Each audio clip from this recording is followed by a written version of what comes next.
Here. Division 4, Justin Wayne. Division 3, Frank Donato. Here. Division 2, Keith Dyas. Here. Division 1, Shelley Simpson. Here. Item number 4, adoption of agenda.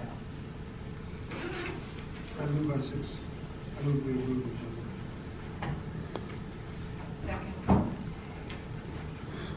Any discussion? All in favor? Aye. Opposed? Motion carried. Item number 5, public comment period. Is there anybody here that would like to address the board? Seeing none, moving on to item number 6. New business, items for consideration and possible action. Item 6A1, AVEK regular board and finance meeting scheduled for 2020. It's informational only item. Do we need anybody to speak to that?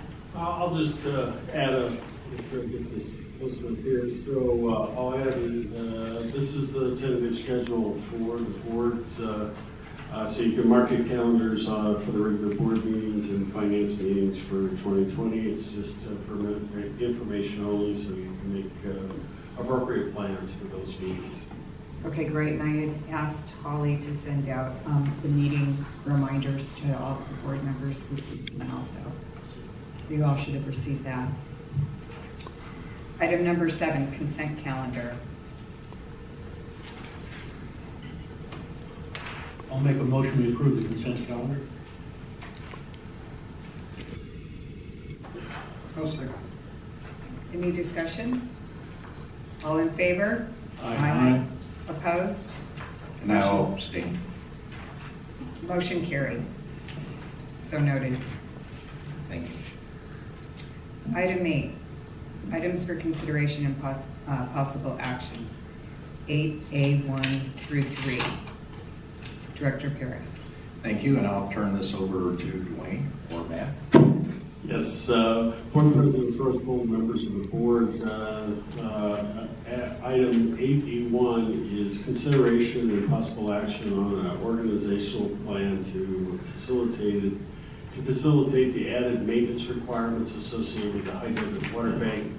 Assistant General Manager Matt Knudsen will provide the staff report for you on this particular item. Good evening, Madam President, members of the board. Including in your board packet on page 14, there's a staff report. Kind of goes into a little bit more detail as to what the proposed recommendation is this evening. The staff report covers items 8A1 and 8A2. So we've got a brief presentation. Both these items were discussed last week with the Personnel, Legal, and JPIA Committee with President Sourceful and Director Paris. And the committee does support the recommendation being presented this evening. So first, we'll talk about what the objectives of this proposed organizational plan or restructure is. So as you know, last 10 years or so, we've really gotten into the water banking side of the operation. And the objective of this, creating a new section within the existing operation department, would be to have dedicated staff that would focus on water banking activities, both the operation and maintenance of the water banks, and then also agency-wide maintenance activities. And we'll get into a little bit more of the detail and benefits of that. But that's the overall goal, is to create a new section within the existing operations department. So focus on those two activities, water banking and maintenance. So some of the benefits, number 1 there, as you know, we have the agreement now with Metropolitan Water District for the development of the High Desert Water Bank. So we really need to start thinking long-term how we're going to maintain that new facility. In that agreement, they are going to cover the cost, 100% of the costs associated with operation and maintenance, that includes personnel, staff time. Also, our agency is growing. We've added a lot of facilities over the years, and having dedicated skilled staff in the maintenance department will benefit the agency so they can focus on maintenance. Next item, specialized skills for maintenance. I talked a little bit about that, but kind of give a little background of how the agency has operated over the years with plant operators. Historically, recruited and hired water treatment plant operators, and they are licensed certified operators with the state. They do a great job with maintaining or operating the water treatment plant, but we've asked them over the years to kind of pull double duty, not only operate the water treatment plant, but maintain all the facilities. And we're seeing a shift in the industry and the skill set needed to do both those tasks. It's tough to recruit individuals that want to do both, operate treatment plants and maintain facilities. So this restructuring will allow us to separate the tasks and responsibilities into two. We would maintain the operators to operate the water treatment plant facilities, but have dedicated staff that focuses on the operation of the water banking, as well as the maintenance activity of repairing and replacing pumps, motors, etc. Also, this proposed change will help us with succession planning to allow the opportunity to cross-train individuals, ensure that we're getting people in key positions that will be ready to fill future retirement positions within the agency. Also allows for a proposed or a phased approach that we can accomplish the proposed changes with minimal impact to the budget of the agency and cover the costs associated with some of these key positions in maintenance and water banking through the High Desert Water Bank agreement. And then we can phase it in over time as that facility comes online. So now we'll get into the organizational chart. I know the screen's kind of hard to see, but in your board packet on page 16 is a 11 by 17 sheet that kind of shows the same organizational structure. So everything that's unshaded in blue is, we're recommending no changes to that structure. So that reporting structure will remain the same. The area that's highlighted in blue is what the proposed changes are. And wherever we have a name underneath the title, that is an existing employee that will move into this new maintenance and water banking section. So we'll start kind of towards the top under Manager of Operations. We're going to have a new position that's called Assistant Manager of Operations, Water Banking and Maintenance. So currently we have one Assistant Manager of Operations that currently oversees all treatment, water production, as well as banking and maintenance. So we're going to separate out the water banking and maintenance aspect, and they would report to the new Assistant Manager of Operations, Water Banking and Maintenance. So this would be a proposed internal transfer of an existing employee that would move into this position. And then if we move down, you can see under that manager or assistant manager of operations, there would be two sections. One section that would focus on the west side and High Desert Water Banks, and one that would focus on maintenance. You can see we currently have a supervisor of water banking. They would remain over West Side Water Bank as well as the High Desert Water Bank once that comes online. We currently have one lead operator. Once High Desert would come online, we would add one additional lead operator, but that's a future position. We're not asking to fill that position currently. We currently have one senior operator that would remain in place, and we have a vacant operator position that we need to backfill that's already budgeted for, and we would add two additional operators dedicated to the High Desert Water Bank once that comes online. Again, that's a future position that we're not asking for funding currently. And then moving on down below that, we have the maintenance section. The maintenance supervisor would be a new position for the agency. We're recommending that it be a reclassified existing employee with no backfill. So meaning we would put this up for advertisement to all internal staff, see where the interest is. Our goal is to fill that with an existing employee and then not backfill with a new body. We have one welder, two electrical technicians, that would remain the same. And then the next position is also a new position for the agency. It's called a well and pump maintenance tech. As you know, we've added a couple dozen wells to our system. We have a couple dozen more with High Desert Water Bank coming online. It would be real beneficial to us as an agency to have somebody that is familiar with wells and pumps and dedicated to the operation and maintenance of those wells. So that would be a new employee.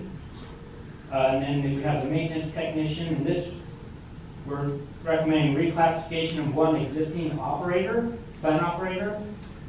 We currently have a vacancy in the operator position, so that it would be backfilled with a maintenance technician. And then once High Desert Water Bank comes online, there would be one additional maintenance technician. So really the focus of these individuals would be on maintaining and repairing the pumps and motors within the treatment facilities, as well as High Desert Water Bank and the sidewalk. So those are the proposed changes, and you can see at the top we put a little summary. Obviously, we have 7 board of directors, 2 board officers, which would be General Manager Chisholm and Treasurer Secretary Hughes. We have 43 existing employees that are funded. This proposed org chart incorporates 2 new positions that we would not fund until 2020-2021 budget. So we're not asking for additional funds under the current budget. And then once High Desert Water Bank comes on or phased in, we would be looking at 4 additional individuals for that facility. But again, those 4 would be funded through the Metropolitan Water District, as well as a portion of some of these other positions that we went through. So for instance, if the supervisor of water banking at Westside Water Bank is doing work out at High Desert, we would track their time and material and back charge that to Metropolitan Water District. So that's an overview of the org chart. You have any questions on that before we move on? I just wanted to add one thing before, if it's okay. Go ahead. One additional statement was, we wanted to provide the board with kind of a longer-term view of these changes and kind of give you the whole overview of what it would look like, as opposed to trying to piecemeal one position or one thing at a time. And that's what we tried to look at, understanding that over the next several years, we're going to be working through a design process with and construction process, and some of these employees will play a key role in helping to make sure that our designs are appropriate with the maintenance effort that's going to be necessary out of those facilities. That's all I wanted to add. Director Donato? Yeah, I have a question, I guess a better explanation. On the part regarding the person who's going to supervise the water bank, and also you said he's going to train the well and pump maintenance technician as well. Mm-hmm. So this new position, it seems to me would be somebody within the agency that already has been working on the bank, not pulling somebody off the street to train. It should be somebody that already has learned the vocabulary and the direction. Is that what you have intentions of doing that? And just so I'm clear on the position of well and pump maintenance technician? I'm talking about the High Desert Bank, because I know the first one you said. Okay, Yeah, so you're gonna have, you're opening, you want a position, a full-time position to handle the water bank and also maintain or be cross-trained to do the wells and pumps. Is that 2 different job descriptions in Yeah. one? Yeah, so if you may, to help clarify that on the screen there, we have the 6 new job descriptions and modified job descriptions for the positions that would be necessary to fulfill the requirements of this org chart. Okay, so I know what's going on here. So put aside the money right now, okay? Okay, I just want to understand.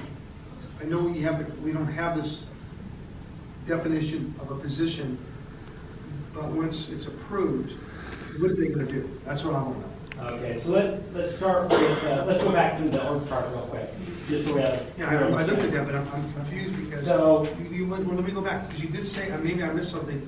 You said they're going to do this person.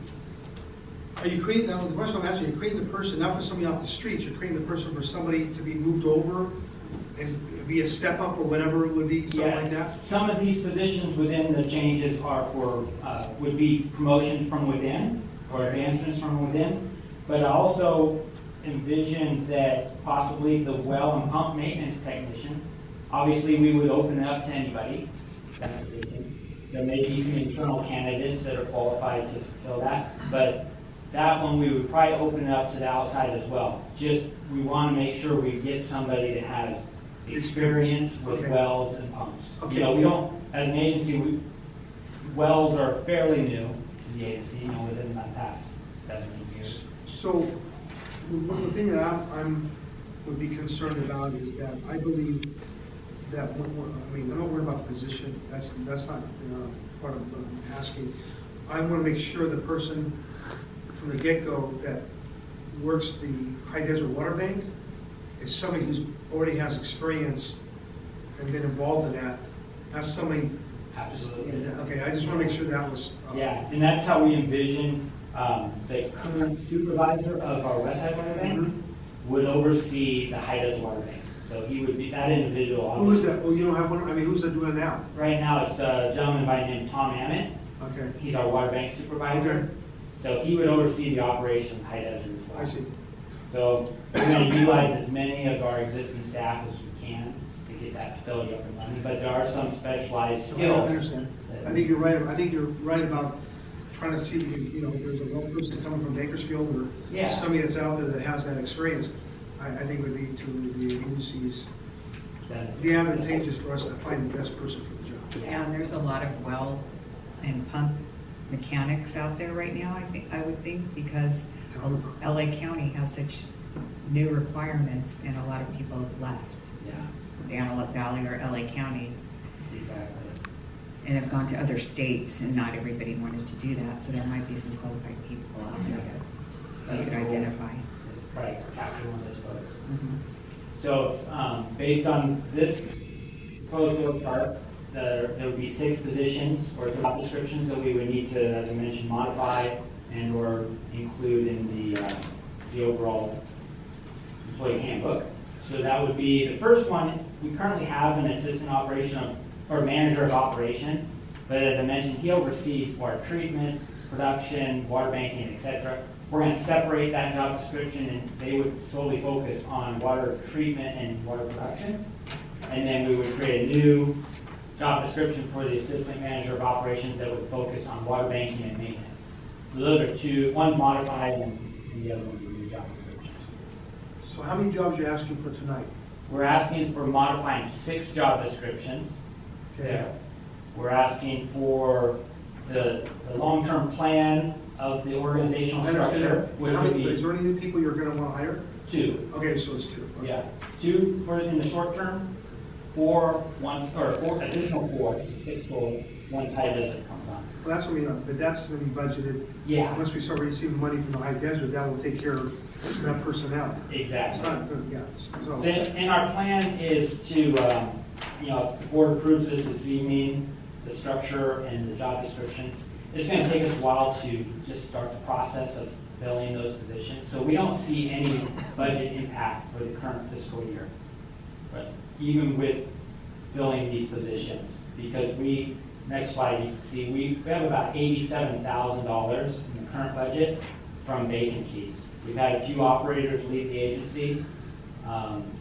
where do you go, out of state? We've seen a few go to DWP, Metropolitan Water District, and I think some of it goes back to what I said before, is the agency historically has hired operators, and we ask them to operate a treatment plant, plus do maintenance. And this, nothing against the generation, but the younger generation, when they come in as an operator, they want to operate a treatment plant. They don't want to be turning wrenches. So we think implementing this structure will help with some of that employee retention. And we can focus individuals that want to do the various tasks. Well, some people too want to live in the city. What's that? Some people want to just live in the city. Yeah, exactly. So, and that's some of it too. Yeah. Full budget. As part of the 2020-2021 budget, obviously we would include the recommended funds to fill those 2, or to pay for those 2 new full-time positions. Okay, so shall we approve this item? Yeah, so, Put this item up for vote first. on the agenda, we have it separated into two items. Mhm. So we're looking at item 8A1 first, which would be the organizational plan to facilitate data maintenance requirements for Highlands Work. I'll move approval of board order 8A1. Second. Any further discussion? All in favor? Aye. Opposed? Motion carried. Okay, item 8. Thank you. A2. Now we're on, now that we have a structure, we got to fill it. So we have agenda item 8A2, which is the 6 job descriptions that are up on the screen there. Also, the detail of each of the job descriptions is included in the board packet. I'll make a motion to approve board order 8A2. I'll second that motion. Any further discussion? All in favor? Aye. Opposed? Motion carried. All right, thank you. Now on to item 8A3, and I believe Mr. Markman is going to address I'm that. happy to report this to the board. So some time ago in June, we were asked by your finance staff the appropriate document to be provided to board members at the conclusion of the tax year in order to comply with IRS regs, whether that would be the W-2 we all know, or 1099, which some of us know. And we looked into that. The first reaction was, we see the W-2 everywhere else we go, which is dozens of public entities, including water districts. But we got into that, and we talked to some HR directors from one water district and 2 from the cities, and they said they use W-2s. I went to the chairman of our personnel department and said, okay, but that's custom, but we need to know the reason for that. And so we were supplied some IRS documents that supported that approach. And I also got a document in May of 2019 updating those regs. And the IRS does require for elected officials, for public entities, to use a W-2, which provides for certain reported deductions. And so we advise the staff for the district's protection as well as for the protection of the directors who are receiving these funds, and probably should have that W-2 to file with their tax returns, that would be the suggested approach. So that's what we advised. The trick in the issue was board members really aren't supervised except by their obligations and duties they recognize to the public and to each other. And so the classic definition of employee versus a non-employee, which would use a 1099, doesn't fit public elected officials. So they actually have written separate regulations that deal with this. And the documents we've seen, as well as the people we talked to, are unanimously suggesting that the board be supplied W-2s. So that's what we recommended through the staff last June. And I guess we said, maybe you want to talk to your auditor, who, when you talked to, promptly said, talk to your lawyer. So we were particularly surprised by that. So the best information we can give you in advice is to use the W-2s. So, I have a question, Jim. Yeah. I didn't get a copy of what you just said. I haven't seen anything where it says IRS ruling or anything whatsoever. It says that the board has to do, that the board directors or public officials are required to be taxed as W-2s versus a 1099. The reason I bring it up is because I was under the impression, in fact, I looked it up, Congress does not have a W-2. Is that because they're exempt? I have no idea the reason why a congressman, but I do have some. I'm happy to share this document with you. Yeah, I think we should. Yeah, the other question I have regarding that, regarding the, we still do. The difference between what you just said and what's been going on is that we get a 1099, and so the paper trail is the same. The only difference is that some of the working people now are going to be taxed double on Social Security, which means that we're going to get a credit for it, but it's just, it's redundant. What I'm saying is over redundant for that. The other thing is that just for anybody that's of interest, any one of us can go exempt. Or the other thing is, now since you're putting us in that category, that the stipend pay can be put in a deferred comp program, whatever the title is, as well. So it doesn't make any sense why we're doing this, but I'm not here to fight it. It's just, it doesn't make any sense to me. Well, I understand. Well, so we have, IRS put out a document, this is the 2019 document I referred to, I'm looking at, which I can share, the staff can share. That's okay. And it says if you are a public official or a public officer, then the W-2 requirement applies to you, and then it defines who's examples of public officers, which include everyone from the president, vice president, to governors, right down to members of the boards of education, water boards, and other boards and commissions, city attorney, council members, elected officials. So, Did you say the president, vice president were exempt? no, they're listed actually. Governor and mayors are listed as well. I believe you. I just. we don't get to see the president's study too. Well, he doesn't take any money. Yeah, right. Well, that's true. That may be true. But anyway, so this is what they're telling you. So now that's, I think I have no problem with that. The next thing is that the board should get a something that states what our options are.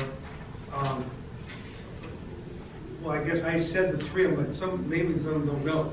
We can prepare that. Because you got some people here that live and work a 1099 lifestyle, so Right. they should be fairly presented to them, so to see what their options are. We can make that into the request for future agenda items Right. and have a committee look at that. Yeah, that's, and you point that to what committee? It's item number 13. I'll discuss it at that time. No. So we do recommend that the board adopt board order 883. Okay, so I'll move on board order 883, and we consider possible action to approve the W-2 versus the 1099 reporting structure guidelines for the directors beginning year 2020. I'll second that motion. Any further discussion? All in favor? Aye. Opposed? Motion carried. Thank you very much. Item 8B, Public Information Committee. Seeing that Director Lane's not here, would you like to? Yes, I'd be Discuss happy that. to provide a update for you with the Public Information Committee. It was last board president, sourceful members of the board. The Public Information Committee met last Friday and considered several items. And the item on your agenda today is for the establishment of and development of a 60-year legacy program plan. The agency is officially 60 years old, and as such, we think it's appropriate to develop a bit of a public information and awareness plan throughout the 2020 year. The committee recommended to staff to come up with some ideas on how best to commemorate the agency over that period. And so we'll be coming back to the board with a plan and appropriate recommendations through the Public Information Committee. They're planning to meet again in early January, and have suggested that they meet on a monthly basis through the course of the year to administer the plan and see it through as it goes through. They also reviewed the contract for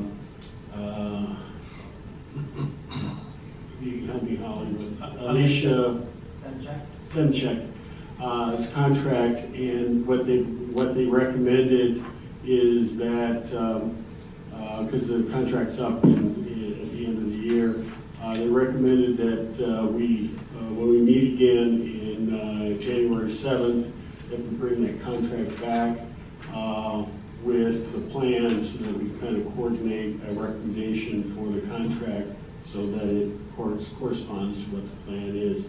The committee took a good long look at all of the information that this subcheck has prepared for the agency, some of which was prepared, was published, some of that information was not published.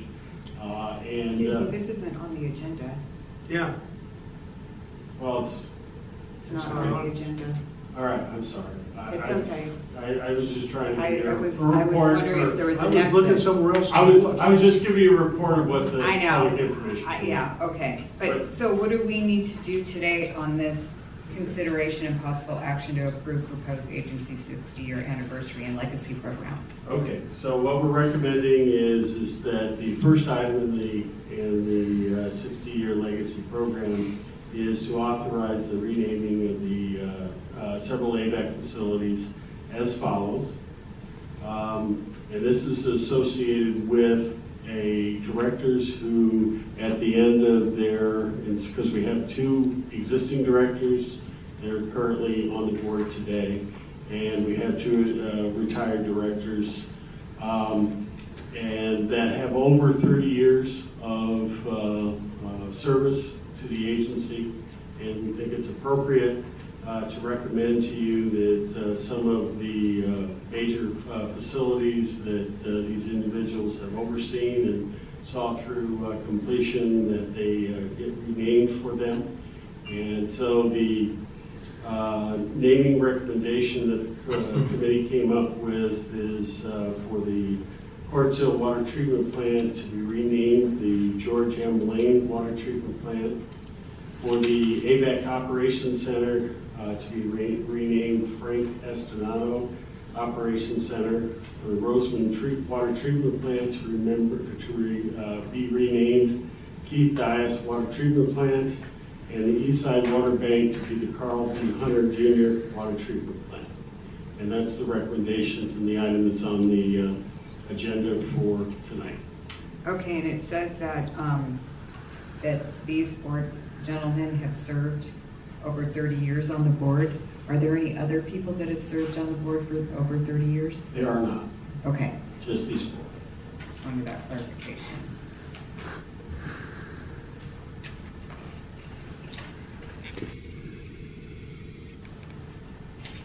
$30 is a long time, and a It lot is. of work, and very much appreciated by this agency. And I'm glad that the directors that are still with us are. The others, you know, made personal choices, but their contributions are enormous. Well, I want to thank it as an owner, the committee came up with this. You know, I look back on, you know, working with Carl and George originally, and I thought, man, Carl is as old as the plant, and so was George. And I'm thinking, wow, I wonder what him to serve half that time. We've come a long way, and I appreciate the committee for making a recommendation. I'll be honest, I looked at the public relations comment on here, and I didn't think of anything until I just looked at it now, so I appreciate it. I guess one of us going to have to make a motion. Okay, yes. Can we just have a timeline of like who's on the committee and who made these recommendations and how it came about? I agree that the individuals that have been nominated for it have done outstanding work for the agency, but I would like to get a little bit more information. Yes, the committee members, let's see if I can get this from remember. I believe it was Justin Lane's the chairman, Keith Dyas is on there, and Gary Van Dam. Those are the 3 committee members. So it was the public information committee.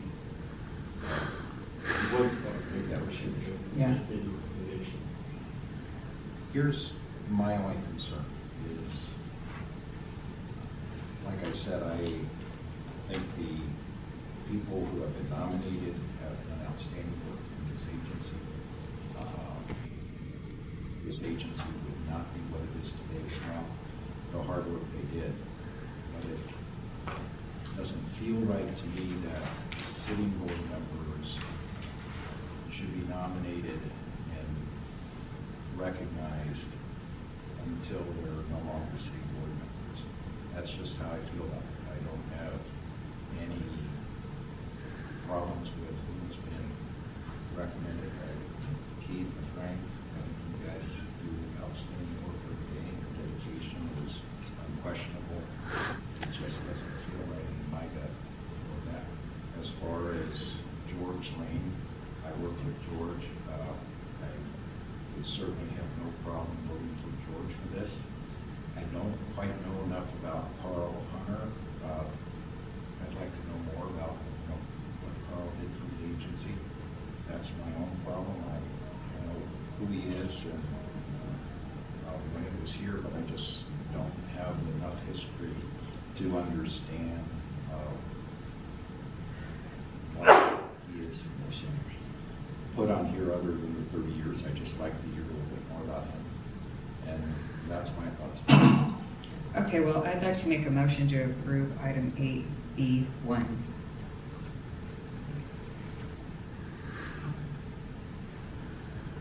I second the motion.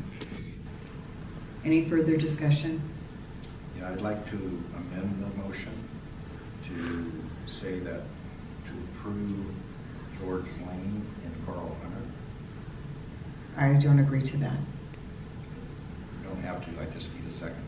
Okay, And it could die for lack of a second. okay. Do we have a second? Okay, the original motion, do we have any further discussion? All in favor? Aye. Opposed? Aye. Motion carried. May I say something? Yes, you may. On behalf of my good friends Carl Hunter, George Lane, Frank Donato, and myself, I'd like to thank this board for taking this action tonight. It demonstrates very clearly that this current board recognizes and rewards and appreciates loyalty, longevity, and achievement. And I'd also like to thank Dwayne Chisholm, our general manager, for developing the legacy program, as well as the staff he's used to help him, Matt, Holly, and Pam. On this sick, and Dwayne added this developed it on the 60th anniversary of the agency, and that it completely slipped by me. Thank you for recognizing I'd like to make one comment. 30 years of service by all you guys is unbelievable, and thank you for doing that. We really appreciate it. And I would like to just comment, I feel the same way. I think Frank and Keith, this recognition certainly deserve.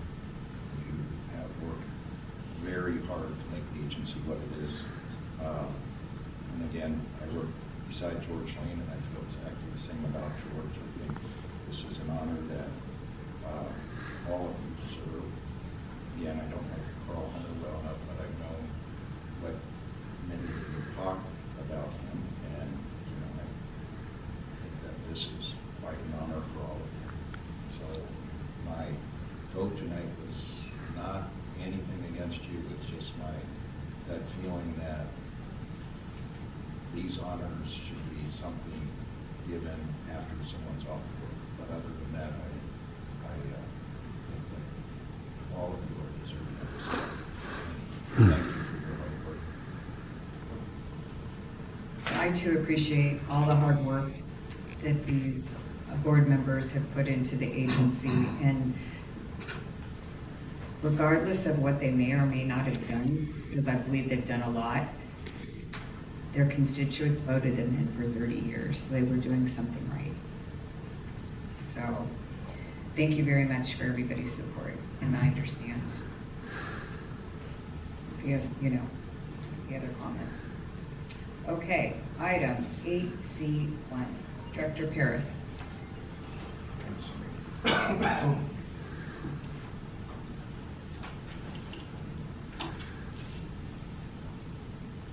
Provide guidance to AVEK representatives for AV Water Master Agenda of 1218. what guidance would you like to provide? Maybe, I was under the impression you needed guidance. If Matt would review the agenda, I think that would be good for us to take a look at. Yeah, that'd be good. Good evening, thank you, Director Harris. So included in your board packet on page 39 is the agenda for tomorrow's Water Master meeting at 10 a.m. here at AVEK. So a couple of items on the agenda, and in addition to our normal business items, we have our payment of bills and small pumper qualifying forms, which are pretty routine nowadays. But we do have a couple items that we need to take action on. One being the Todd groundwater scope of work and budget for calendar years 2020 and 2021. There's no Todd groundwater has been the water master engineer for the past I think this is the 3rd year of their contract, and it comes up for renewal. Initially, it was only a 3-year contract. So admin staff requested a proposal from Todd Groundwater to continue their services for another 2 years at the request of the Water Master Board and the Advisory Committee. So that they did do that, submit the scope of work. The fee for calendar year 2020 for Todd Groundwater is $224,310. So it's pretty much in line with what we've seen the last couple of years as to what their budget is. Scope of work remains pretty much the same as to what it's been the last couple of years as well. And then actually in 2021, the fee is actually going down a little bit. It's just under $200,000 in 2021.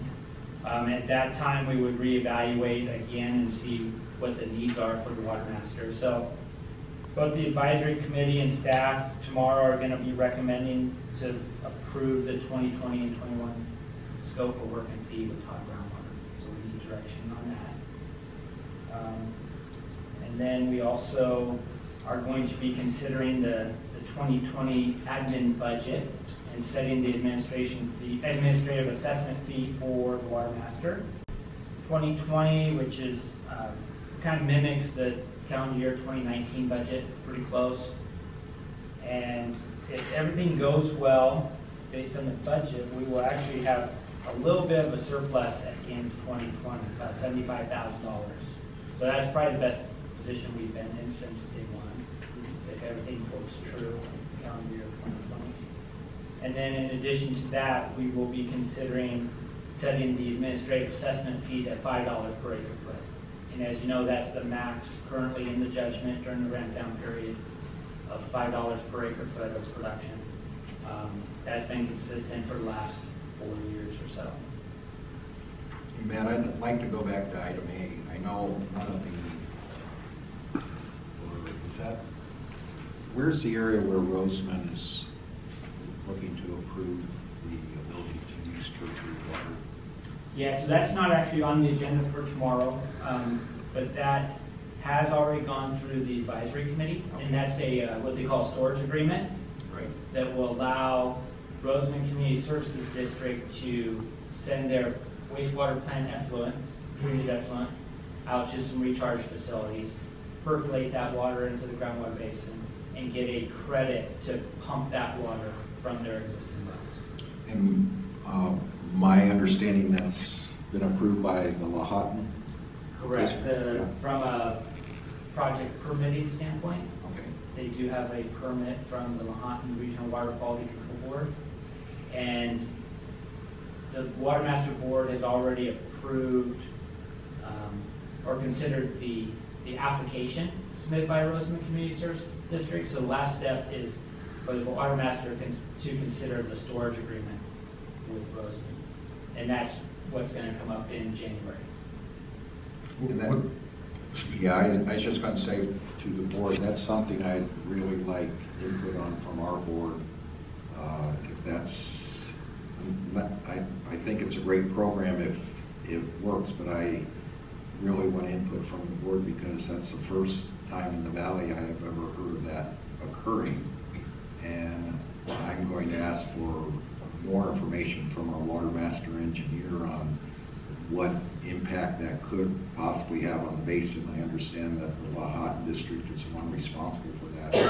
But again, our number one priority is protecting our basin here. And whatever input all of you can give me, I really appreciate that. We'll be sure to tee that up for discussion once we have the complete application. That'd be great, thanks. What was a completion date for that if it gets approved? For the project, or, Grossman?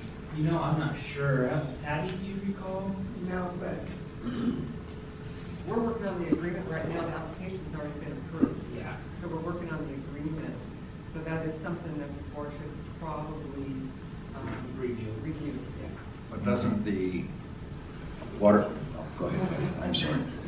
And I should know this, but That's okay. doesn't the water master engineer still have to look at the agreement and make sure there's not going to be an impact on the basin? That's already been done. That's been The done. agreement is, right now is at the point where it's going between the attorneys to approve the agreement.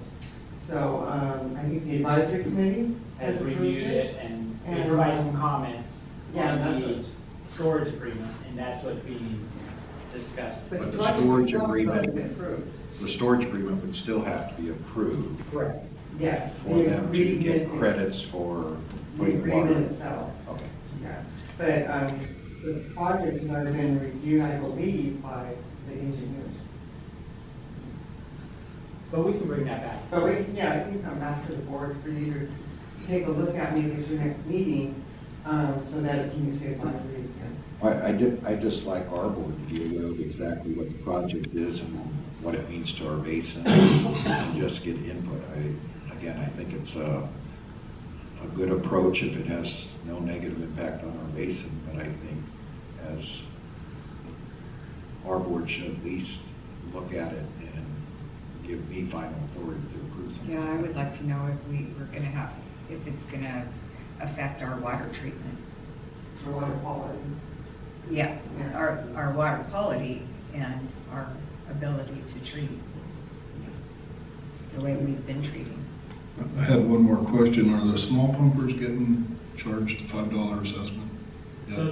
So that's a good point, Director Van Dam. In this year's budget for the water master, this will be the first year that we're going to start invoicing the small pumpers for their administrative assessments.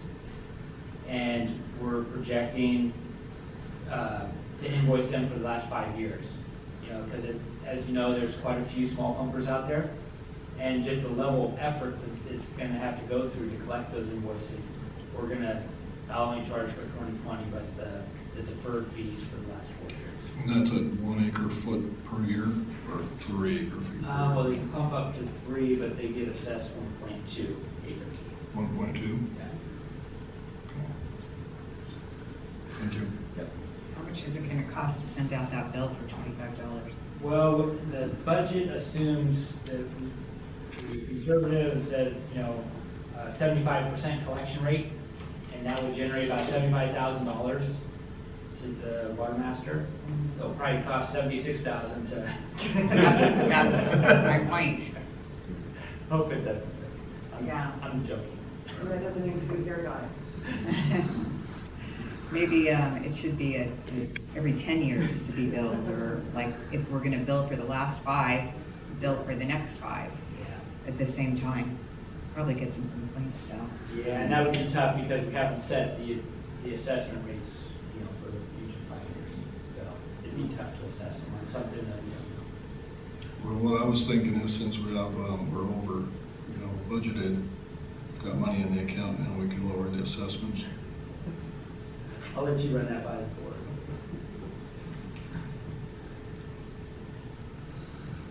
That's all we have for tomorrow's agenda. Okay, any other questions? Okay, item number 9, old business, we have none. Item 10, general manager's report.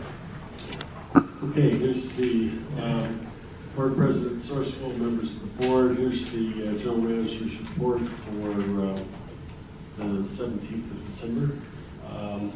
You can see the state Northern California forecast for our region is lows in the mid-20s and highs in the 30s. Pretty cold. Snow level down to 1,525 feet, which is pretty low.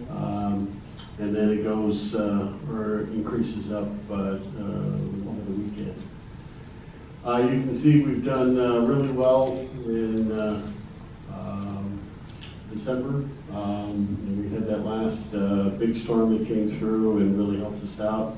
So we're doing, it's good to see that we still have another storm coming through the area before the end of December, so we should be able to meet our average amounts for that period.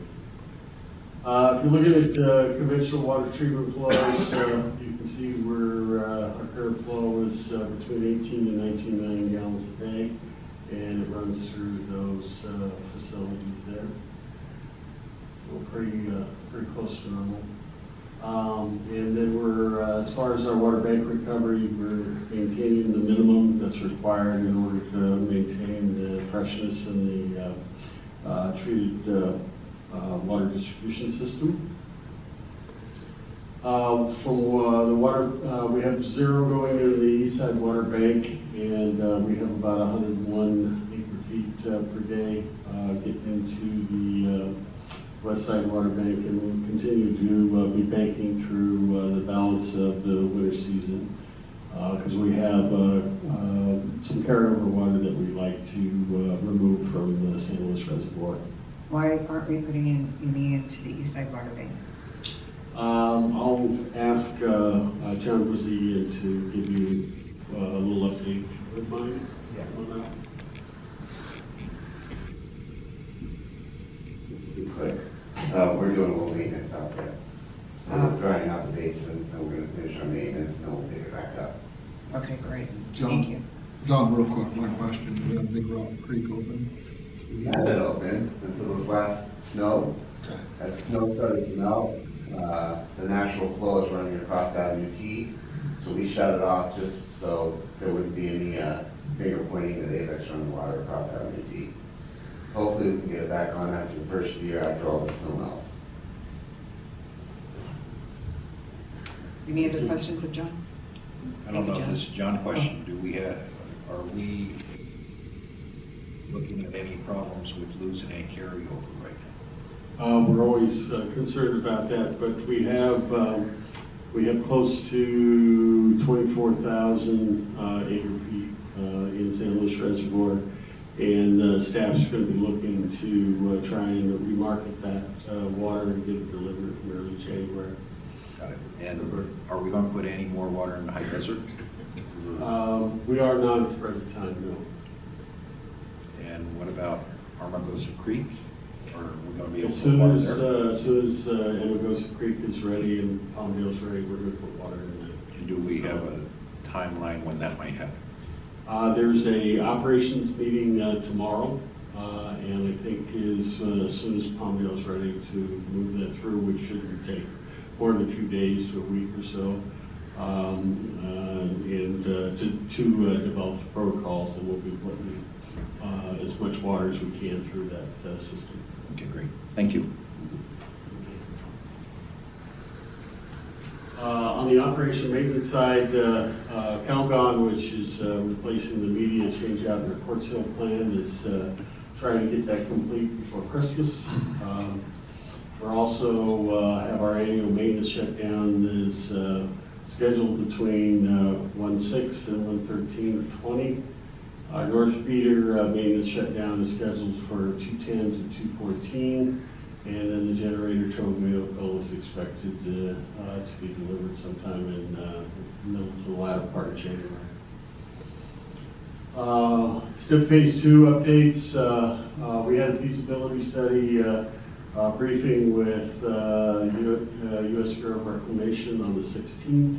We're finalizing that feasibility study currently, getting that ready for submission to the Bureau. Our NEPA work continues. We did get a report today that they've received all of their documents, and they're going to be out doing some field inspections later this month in order to try and get that the NEPA work done, which is another part of the application that's necessary for U.S. Bureau of Reclamation to make the determination. And then the Governor's Office letters in process. The official request has been made to the governor, and we're currently under review by the Secretary of Natural Resources, Crowfoot. That's excellent, because we might as well get that letter doing all Right. this. We need it. Right. Have we asked for a letter from Kevin McCarthy, or would that help us at all? At some point, we will, once we get the rest of this all together, we'll work with Townsend to get the appropriate recommendations on the best letters to receive. Very good, thanks. As we mentioned, the Bramagosa Creek Recharge Project, we had a ribbon cutting on the 12th, and there was a lot of just accolades between the various elected officials that were there. And they opened the valve for the first time and was able to get water flowing into that project. It's, yeah, it's Keep it open. yeah. Well, we'll get there. We'll get there. Give us a week or so. So, anyway, it's going. Project will be good, and we'll see how well it performs. And we'll definitely get some water in this next year. What's the capacity? I'll defer. Yeah, it ranges, but it's based on the USGS study. It's between 6,500 acre feet per year and about 9,500 acre feet per year of recharge capacity. So not huge, but it'll be a good location to put something on. It's the best part of it is its location. It's right where it's needed to go in order to help with the hole in the groundwater basin. So is there an opportunity to get maximum capacity in there this year? Oh, yes. In 2020, or? Yeah. Yeah, definitely in 2020. Yeah, I did. Yeah. Yeah, I think that would be the plan. You know, especially as Dwayne mentioned, we have the carryover water early in the year. It'd be a good place to put some of that carryover water.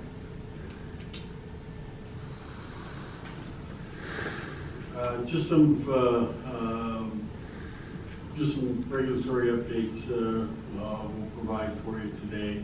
We talked a little bit about some of these things before last week, but State Water Resources Control Board announced new members of their advisory group to help identify needs and designated spending priorities for the Affordable Drinking Water Fund. This provides about $130 million per year for 10 years to help local water systems provide safe water. What's really important about this particular, it's AB 200 law, is that this is not for capital, it's actually for staff resources, testing, laboratory types of things, the operation movements. And so they have 19 members that were chosen out of 50 applicants. And as with most state programs, transparency, collaboration, community participation, the items. As far as events and schedules, we had the board trade breakfast on Tuesday. We got the special board meeting on today, of course, and then the water master meeting for tomorrow. And I plan to be in town throughout the holiday, with the exception of right after New Year's for a couple of days. So other than that, we'll be here. Be happy to answer any questions that you may have. Yeah, Dwayne, AVEK has $5 million into the Amagosa Creek project. Is that the number? Is that? No, it's closer to 2.5. Yeah, that's Based what on I our thought. agreement, it's a 3- or 4-way agreement. Okay. We allocate 2.5 million. Okay, so a $17 million project? Yeah, I think that's what they're estimating the final cost to be, is in that $17 million range. There was about 6.5 million through grant funding, and then the rest was from project partners. What's the formula for putting water into the project? So based on our capital contribution, we're right at 50% of the recharge capacity. I think it's 40 some odd percent based on the formula. though, but we're counting on roughly 50% of the recharge capacity would be AVEKs. And then who else can put water into the project? So Palmdale Water District has some recharge capacity, about round numbers, 20-25%. LA County Waterworks has the same as Palmdale Water District, and then the city of Palmdale has a small capacity as well. And where would Waterworks and the city of Palmdale get water to put in to there? So Waterworks would, have to work with AVEK. They would purchase water from us. Purchase water from us. Okay. The city of Palmdale has a little bit of nickel water under the nickel agreement, the Under the CFD. city community. I think it's about 500 acre feet, correct, Clint? Right. That they have water rights to. Obviously, they would also have to work with AVEK to wheel that water through the state water project and deliver it to the terminal. Got it. Thanks. I think when we did the ribbon cutting, I think they ran out of their 500 acre feet when they turned it on. Is LA County Waterworks obligated to water and Ambrose? No, Are we? no, we have no obligation to do it, but we have the opportunity. Right, exactly. We have capacity. Okay, great. I know at the ribbon cutting, they pumped in, what, 1.5 acre feet? Is that what it was set at? I believe Hoffbauer set it at 1.5 acre feet. Well, I think it was based on a cubic feet per second. Okay. It was roughly, what our skater read, John, do you remember? I think we ran up to 5 cubic feet per second, Yeah. and then it ran for, I think, an hour. It wasn't much. Those much water. Okay. Okay, item number 11, director's reports. Does anybody have anything to report? Okay, item 12, attorney report. I do have a report, just to keep you alert to what's happening in Sigma, the world of Sigma and all the groundwater basins that are stressed in California. So at the end of January, there will be due to the Department of Water Resources about 60+ plans, implementation plans, on the 60 most stressed groundwater basins identified for California. I'm working on 2 or 3 of those. And what you really have is a train wreck or a train heading for another train. Because when we get to the conclusion, you talk about allocating water rights, pumping rights, but yet the Sigma agencies do not have the ability to make final judgments on who has what water rights under California law, and the two have to match.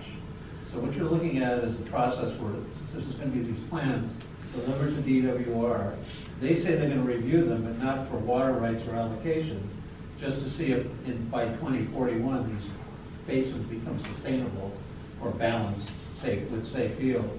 So there's already 3 lawsuits that have popped up. The hearings are starting on the implementation plans. There's already power struggle in Ventura County over the Los Posas Basin, where there's a Fox Canyon Management Agency, which is a public entity consisting of representatives of cities and water districts, including their county water district up there. And they're at war with some of the more religious farming activities or operations in Ventura County, including Wonderful Farms, which is the residents. And so there's a major power struggle going as to who ought to determine safe field, who ought to make these judgments about water rights and allocations. Should it be a court because of these farmers filed an adjudication action to match in parallel the Sigma process? So you have these 2 avenues of power colliding right now in court, and that's being done and actually got removed to Santa Barbara County. And I'm working for the GSA, the Groundwater Sustainability Agency in Ridgecrest, which is the home of the China Lake Naval Research Center, and it has a city, the city supports the Navy mission. The pumping is 28 to 30,000 acre feet a year. The safe field is about 7,600 acre feet. So as you can see, everybody can't receive a permanent allocation and survive. So there's been a lawsuit filed there by the people who have the pistachio trees, and they've sued the people who have the alfalfa and the water district that serves all the people and businesses and a small industrial outfit called Searles. So what's happening is you're getting these collisions. I want to report to the board to see how all of this shakes out, to see if the Sustainability Act really generates the kind of local cooperation everybody wanted to bring these groundwater basins under management, or whether they're going to bungle it or punt it or just create a wonderful world for water lawyers and then end up having the state take it back after 2 or 3 years of process. So we report to you how those things go, because I don't know how they're going to affect you, because you are exempt here in this basin because it's adjudicated. So the adjudicated basins are exempt. Of course, our case is still on appeal, so no one thinks that'll go away, but I still think you should remain interested. I'm mostly interested in 2 questions. One is, since a court can review everything in a rear Band-Aid action, I don't know what these guys are arguing about, except that they want to be the ones that facilitate. And the farmers don't trust these agencies because ag interests are not allowed to be voting members of these agencies. Even mutual water companies are not allowed to be voting members of the agency. In Ridgecrest, the Navy is not allowed to be a voting member. So there's a lot of distrust in the agricultural community. And the other thing I'm interested in is, will we ever get a case, finally, that says in groundwater basins, it may be a completely not a reasonable beneficial use to do farming operations, especially in the desert in Ridgecrest with that neighborhood solution and pumping 4 times safe yield. Can somebody really say, so what we're going to do is calculate the cost of the imported water, portion it, and the ag guys won't be able to pay it. And if they can't pay their share of reaching sustainability, the position the agency's taking is that can't be a reasonable beneficial use. So all that is coming. It's going to be interesting over the next year to see how some of that shakes out. So when we get results, we'll report. Thank you. Very good. Sure.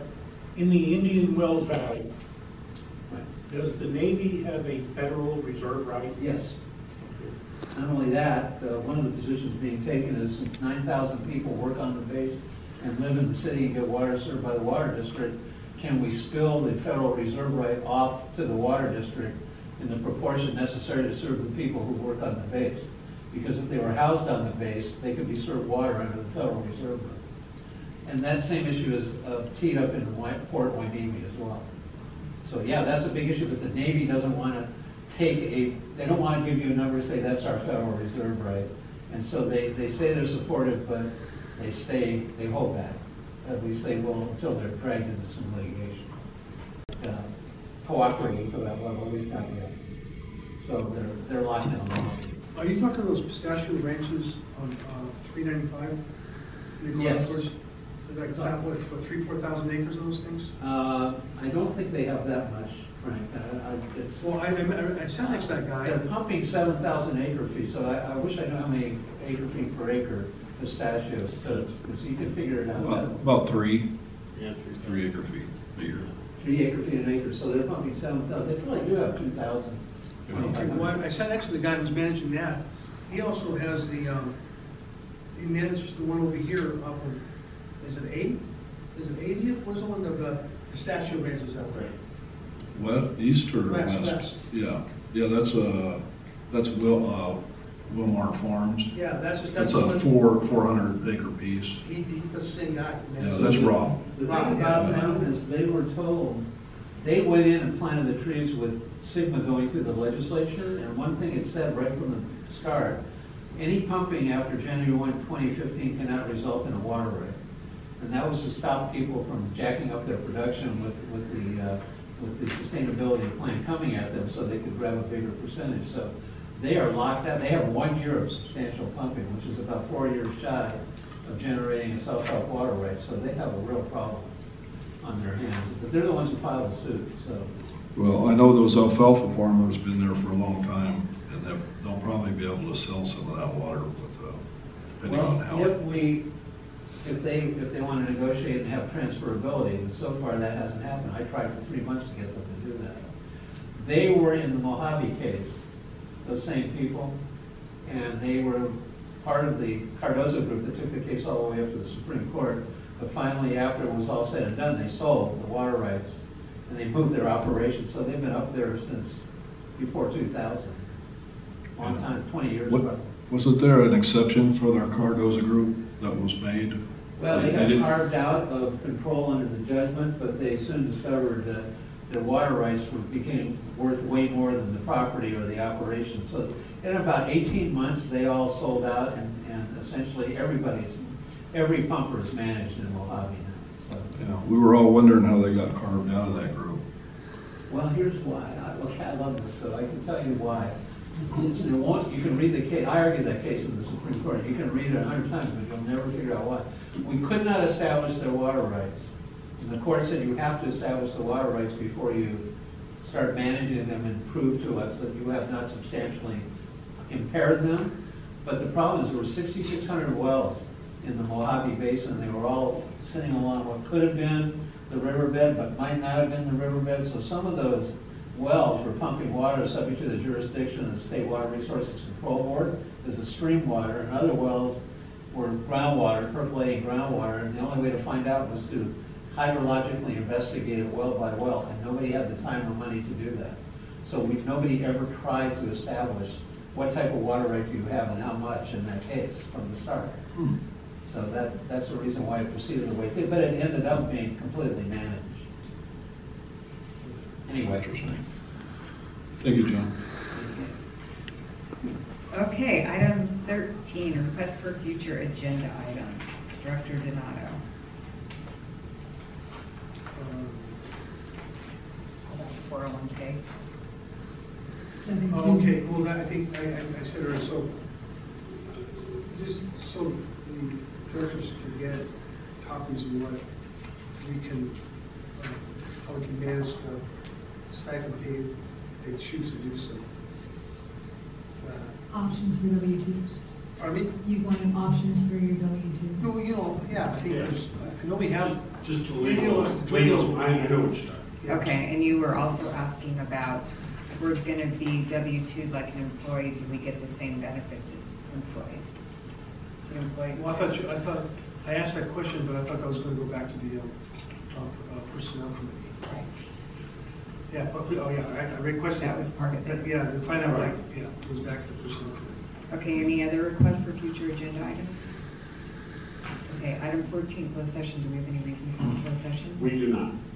Oh, great. Okay.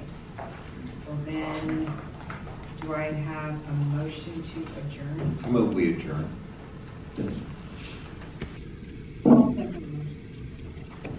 All in favor? Aye.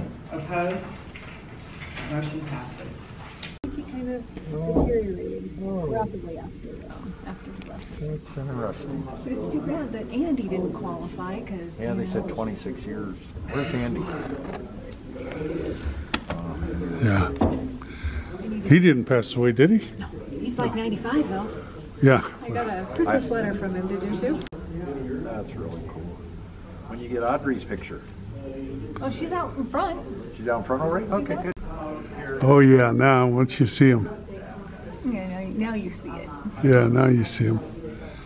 And here's Keith. And their new pictures are out in the lobby, so Yeah, they can take their yeah. better pictures of what they Yeah, look like but now.